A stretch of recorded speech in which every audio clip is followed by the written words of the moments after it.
The mirror in the basement. Tom inherited his grandmother's house after she passed. It was an old place, filled with odd antiques, creaky floors, and a dark, musty basement she always told him never to go into. She would only say it was dangerous. Not a place for the living, she'd say with a fearful look. But after he moved in, Tom's curiosity got the better of him. One rainy night, he decided to head down there, hoping he'd find some hidden treasure or long-forgotten family heirloom. The basement was freezing, and the air felt thick, heavy with something he couldn't name.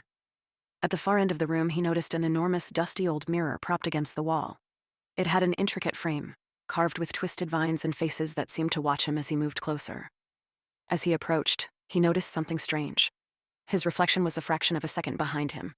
He'd raise his hand, and his reflection would hesitate before doing the same. He frowned, chalking it up to tired eyes. But when he took a step forward, his reflection stayed put, staring back at him with a grin that didn't match his own. Chilled, he turned to leave, but a soft voice echoed from the mirror. "Don't go." He froze.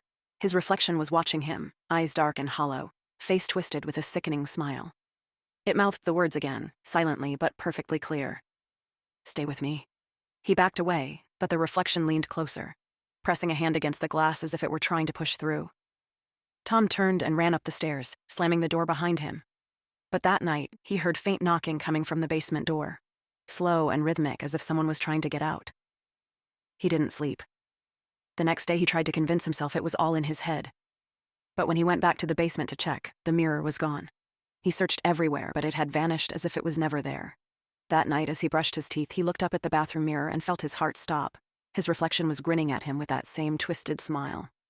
And then it whispered in a voice that wasn't his own, "I found a way out."